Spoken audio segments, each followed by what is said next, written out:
আজকের পর্বে মূলত পরিবার, সম্পর্ক, ভুল, অনুশোচনা আর ক্ষমার টানাপড়েনটাই সবচেয়ে বেশি ফুটে উঠেছে। ২৬ ও ২৭তম পর্বতে কি কি ঘটে গেল এবং এই পর্ব থেকে আমরা কি শিক্ষা পেলাম বিস্তারিত জানাবো।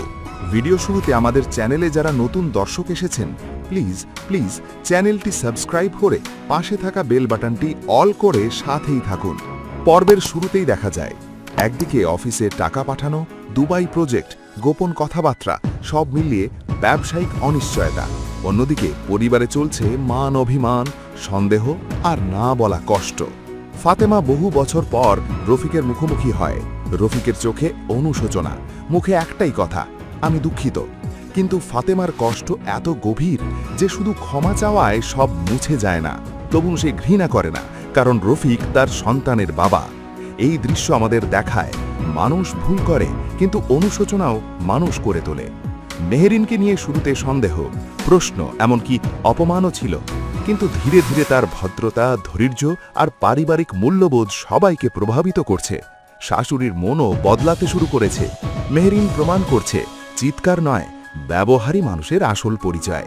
ভাই হিসেবে দায়িত্ব পালন, টাকা দেওয়া নিয়ে ভুল বোঝাবুঝি সবকিছুর মাঝেও বোঝা যায় এখানে অহংকার নয়, আছে নিরাপত্তা দেওয়ার চেষ্টা। কিন্তু সেই ভালোবাসা কখনো কখনো চাপ হয়ে দাঁড়ায়। এই পর্ব থেকে আমরা কি শিখলাম? ক্ষমা সহজ নয়, কিন্তু মুক্তি দেয়। ক্ষমা মানে ভুলে যাওয়া নয়, ক্ষমা মানে নিজের হৃদয়কে হালকা করা। মানুষকে বিচার করতে সময় লাগে। মেহেরিনের মতো চরিত্র শেখায় ধৈর্য থাকলে সত্য নিজেই প্রকাশ পায়।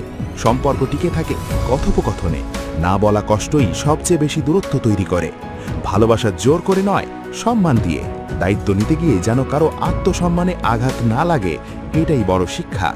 আগামী পর্বে কি হতে চলেছে? মেহেরিনকে ঘিরে নতুন সন্দেহ, ওর মধ্যে কিছু একটা আছে, এই কথাটা ভবিষ্যতে বড় ঝামেলার ইঙ্গিত দিচ্ছে। দুবাই প্রজেক্টের জটিলতা, টাকা গেছে কিন্তু কাগজ নেই, এখান থেকে বড় বিপদ বা গোপন সত্য বেরোতে পারে। ফাতেমার সিদ্ধান্ত, সে কি রফিককে জীবনে আর একটা সুযোগ দেবে নাকি অতিথি জিতবে? পরিবারে নতুন সংঘাত, মেহেরিনকে ঘিরে শাশুড়ি ও অন্যান্যদের অবস্থান বদলাতে শুরু করবে, যা কারো জন্য সুখকর হবে না। গল্পের প্রতিটি আপডেট সবার আগে পেতে আমাদের চ্যানেলটি এক্ষুনি সাবস্ক্রাইব করুন। ভিডিওটি ভালো লাগলে লাইক দিন এবং বন্ধুদের সাথে শেয়ার করতে ভুলবেন না।